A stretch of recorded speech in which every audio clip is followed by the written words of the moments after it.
Hey, Pastor Tony here. Just wanted to touch base with all of you. As many of you know, last week we were able to meet in our facility with the restriction that was put on of groups that were not above 250. So we did 2 services Sunday and we were well under that number, but we had great services, powerful prayer.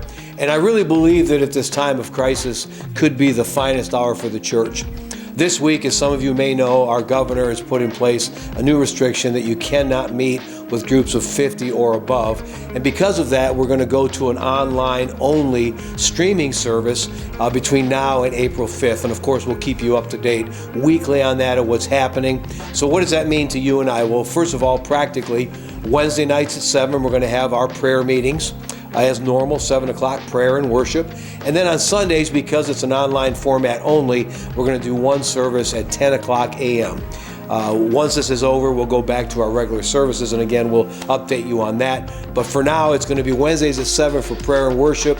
We'll also be streaming our Seek service that falls in the next couple of weeks, and then Sundays at 10 a.m.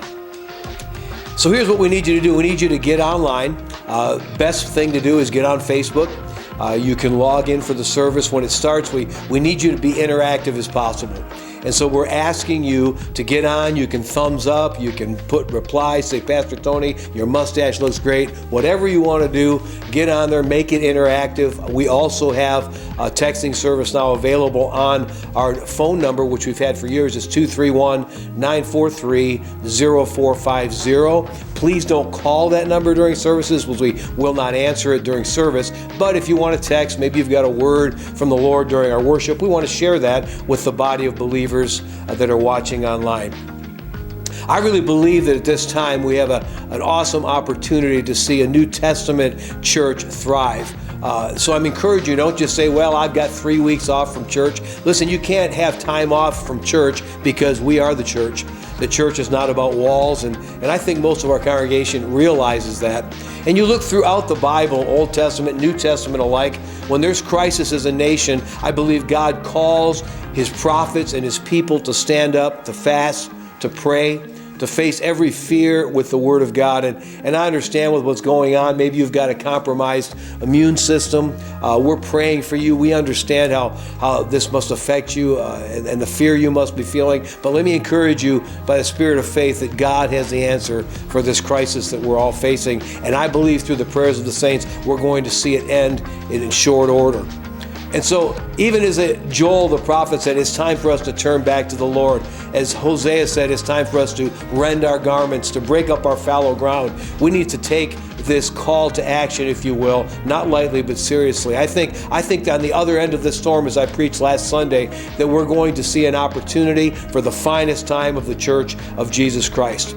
Another thing I want to really encourage you to do is give online. You can give online through our MoGive service. Click on our website.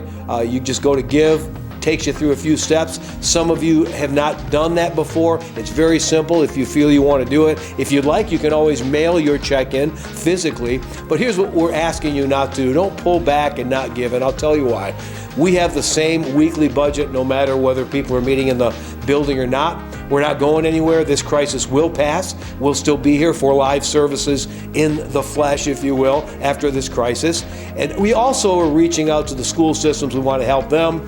We also have people in our congregation who are out of work for reasons, single moms, single parents, low income. And so we've talked to our leaders and our board, and we've decided that even if we have to spend the bulk of our benevolence, we want to help people. So we need your help with that. So it's not a time to pull back. It's a time for us all to push forward. Again, get online, 7 on Wednesday evenings, 10 a.m. on Sunday mornings. Let's make a big deal out of this. Share it often. During the service, you can share. Get on Facebook, check it out. It's easy to do. If I can do it, you can do it. And so we want you to join online. I believe we're going to have some of the greatest services with prayer, worship, and preaching of the Word. This coming Sunday, I've got a special message that talks about us being a house of prayer, not only corporately, but individually. And the early church met from house to house and in the temple.